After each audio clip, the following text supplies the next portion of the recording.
Bismillahirrahmanirrahim. Alhamdulillah.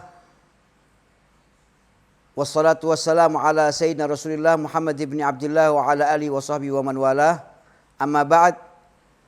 Pemirsa sekalian di mana saja Anda berada, Assalamualaikum warahmatullahi wabarakatuh. Pada hari keempat ini kita masih berjumpa dalam kajian pesan-pesan kehidupan Nabi Muhammad SAW. Dan malam hari ini saya memiliki sebuah hadis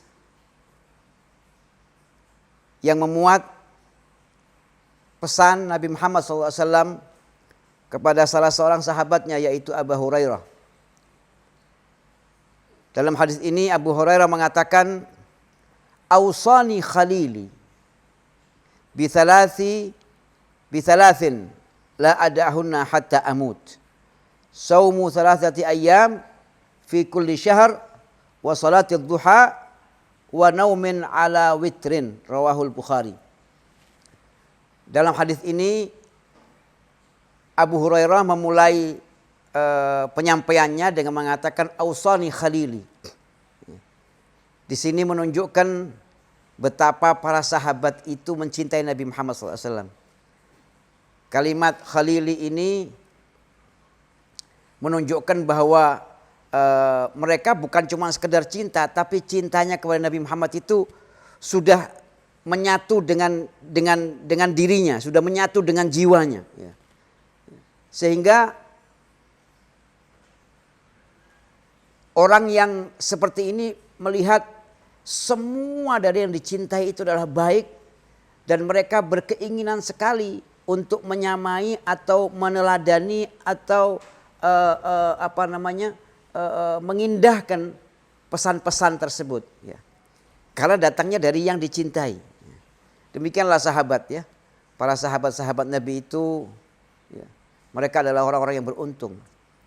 Kalau kita hadirin baru kenal Nabi Muhammad dari sejarah, kisah yang sampai kepada kita, riwayat-riwayat yang menyampaikan tentang Nabi Muhammad. Tapi para sahabat, mereka melihat langsung keindahan itu.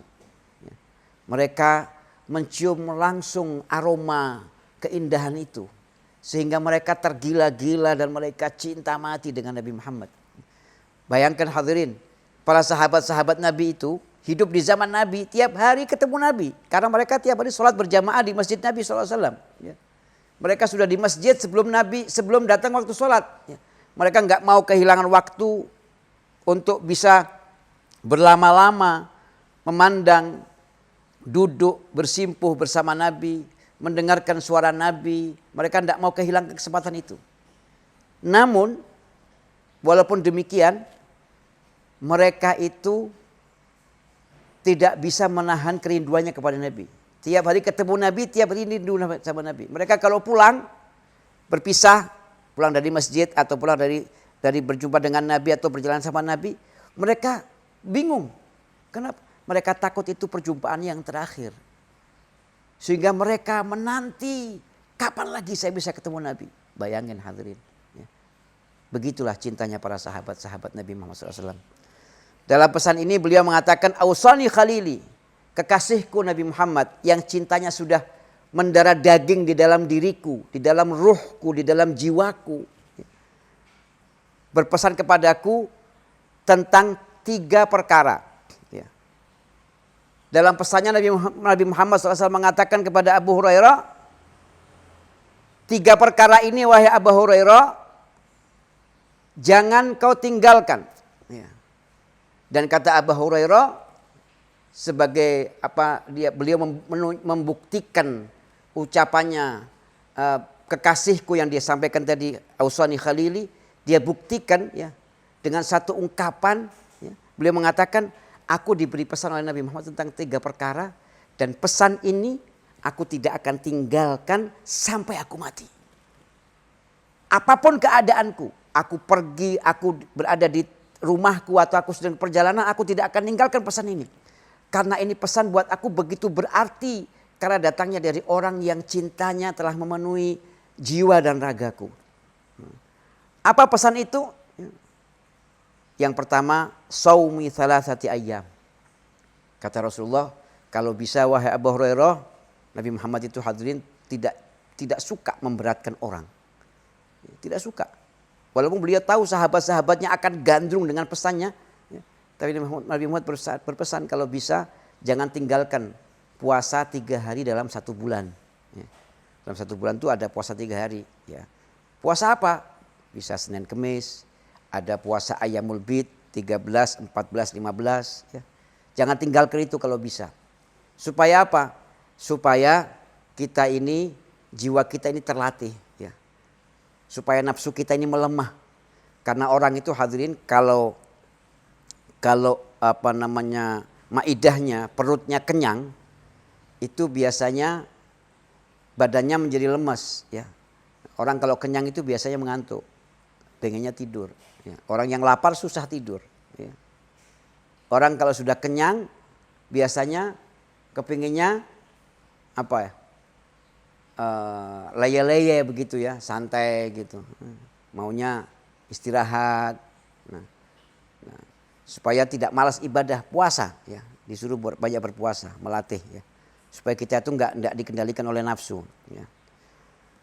Pesan yang kedua, ya, wa salatid duha. Ya.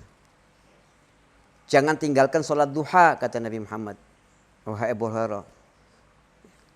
Ada dalam hadis yang lain dikatakan bahwasanya Allah berpesan dalam menyampaikan dalam sebuah hadis kutsinya, jangan tinggalkan 2 rakaat di awal pagi, maka aku akan cukupi sepanjang harimu. Ya. Yang artinya lebih kurang begitu. Ya. Salat duha ini kapan waktunya? Salat duha ini waktunya adalah setelah terbit matahari atau yang mungkin biasa kita kenal dengan isyraq. Ya. Nah. Apakah saat isyraq? Tidak. Saat isyraq kita nggak boleh melakukan sholat. Ya. Saat isyraq kita nggak boleh melakukan sholat. Lalu kapan? Jadi setelah isyraq kira-kira lebih kurang ya, kira-kira 20 menit. Nah, isyraq itu kapan? Matahari itu terbit kapan? Biasanya matahari terbit itu jaraknya biasanya itu lebih kurang antara 1/4 jam daripada waktu subuh. Nah, itu biasanya terbit matahari. Ya. Ya. Nah, kita jangan sholat di situ. Tambahkan kira-kira 20 menit. Ya. Supaya matahari itu ala qadir rumuh. Jadi sepanjang anak panah. Sudah lewat dari tempat terbitnya itu kira-kira sepanjang anak panah. Ya, kalau kita perkirakan kira-kira 20 menit setelah matahari atau saat matahari itu terbit. Ya, karena kalau kita sholatnya, kalau kita nggak kasih space waktu begitu, dikhawatirkan kita sholat di saat waktu yang diharamkan kita melakukannya. Jadi kasih waktu kira-kira, jadi kalau kita lihat di kalender itu misalnya terbit matahari jam 6 misalnya. Ya, kita sholat isyraqnya itu nanti 6:20 lebih kurang lah ya begitu ya. Kira-kira. Nah, itu jangan tinggalkan. Berapa rakaat? Terserah. Allah itu hadirin paling senang sama pekerjaan yang sedikit tapi continue. Daripada sesuatu yang banyak tapi sesekali kita mengerjakannya. Allah lebih suka yang sedikit. Nah, kita ukur kita punya diri. Ya. Karena kemampuan setiap orang itu beda. Makanya jangan kita jadi orang lain. Jadi diri kita sendiri. Ya. Nanti kita nggak kuat. Ya, kalau kita jadi orang lain nanti kita nggak kuat. Akhirnya kita tinggalkan. Sama sekali nggak kita lakukan. Nah, jadi mau berapa rakaat? Terserah. Kalau kita sanggupnya 2 rakaat, ya kerjakan cukup 2 rakaat. Kalau kita mampunya 4 rakaat, silahkan kerjakan 4 rakaat. Kalau kita mampunya 8 rakaat, silahkan. Ya. Yang penting pekerjaan itu kita indahkan betul. Kita jadikan sholat duha ini sesuatu jadwal di dalam hari-hari kita. Ya. Jadi setiap hari itu kita punya jadwal. Jam sekian saya harus sholat duha. Jam sekian saya harus ini. Kita kan punya jadwal, saya harus berangkat dari rumah, kerjaan saya mulai jam 8, saya harus berangkat jam 7:30. Nah, begini. Nah, jadi kan jadwal saya berarti jam 7 sudah harus sholat duha. Ya. Yang penting hadirin istiqomah atau rutin itu dikerjakan. Insya Allah orang yang sholat duha, orang yang istiqomah sholat duha rutin tidak pernah meninggalkan, insya Allah tidak sampai kekurangan. Kalau toh dia tidak menjadi kaya raya, tapi insya Allah apa yang menjadi kebutuhan hidupnya akan dimudahkan oleh Allah SWT untuk bisa dia penuhi. Itu pesan yang kedua. Pesan yang ketiga, wan naumi ala witrin. Kata Rasulullah, ya Abu Hurairah, jangan kau tidur sebelum sholat witir. Nah, sholat witir itu berapa rakaat? Sholat witir itu boleh 3 rakaat, boleh 11 rakaat. Kembali lagi, tergantung kita punya kesanggupan seberapa. Yang penting bukan jumlahnya, tapi yang menjadi penilaian adalah istiqomahnya, rutinitasnya. Jangan tidur sebelum kita melakukan sholat witir. Apakah boleh sholat witirnya nanti setelah tahajud? Boleh. Boleh.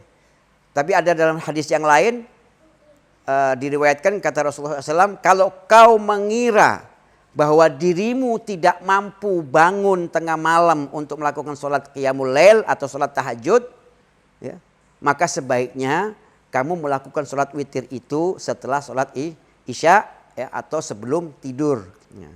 Tapi kalau kau yakin bahwa kau sudah punya kebiasaan sejak muda dulu, kita sudah biasa bangun jam 2 atau jam 3, dan Anda yakin itu bisa Anda kerjakan tanpa harus ketinggalan, silahkan dikerjakan setelah sholat tahajud, boleh. Tapi kalau kita ya tahu, ya makanya orang ini tahu diri itu penting, hadirin. Gara-gara tidak tahu diri ini banyak orang meninggalkan perbuatan-perbuatan baik. Wah, nanti saja saya habis tahajud, ya nggak usah. Ya. Kalau kita rasa kita ini bukan orang ahli qiyamul lail, ya nggak usahlah kita ini mengandai-andai. Ya. Paling aman sholat witir itu dikerjakan setelah sholat isya, sehingga kita tidak meninggalkan sholat witir. Bahkan ada sebagian ulama yang mengatakan karena Rasulullah itu pernah berpesan memberikan sebuah penekanan, ya seperti itu, jangan kau tinggalkan, jangan kau tidur sebelum sholat witir. Mereka sampai menganggapnya itu sebagai sesuatu yang sunnah, tapi yang seperti wajib gitu ya.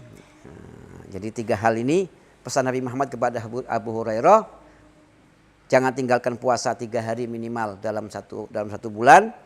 Jangan tinggalkan sholat duha. Jangan tinggalkan witir. Apa hikmah dari pesan ini? Hikmah dari pesan ini Rasulullah ingin kita itu selalu connect dengan Allah Subhanahu wa taala dengan berbagai macam kegiatan-kegiatan dakwah, ya. Dengan berbagai macam kegiatan-kegiatan ibadah, ya. Ada puasa, ada sunnah, ada sholat sunnah, ada qiyamul lail dan sebagainya. Itu Rasulullah SAW mau kita ini selalu connect dengan Allah. Kita selalu punya hubungan yang mesra dengan Allah Subhanahu wa taala dengan berbagai macam ibadah-ibadah seperti itu. Dan semua ini, ya, adalah hal yang mudah, ya. Tinggal kita mohon kepada Allah agar kita diberikan kemauan, diberikan keinginan dalam diri kita untuk melakukan apa-apa yang sudah menjadi pesan daripada Nabi Muhammad SAW, sebagaimana kemauan, kecenderungan, keinginan yang Allah berikan di hati para sahabat-sahabatnya, sehingga kita bisa menjadi pecinta yang sejati. Demikian kajian kita malam hari ini. Semoga kita bisa mengambil pelajaran dan mengambil manfaat darinya, dan semoga Allah SWT memberikan kepada kita taufik, kemampuan untuk bisa melaksanakan apa yang menjadi pesan-pesan Nabi Muhammad SAW. Demikian, wassalamualaikum warahmatullahi wabarakatuh.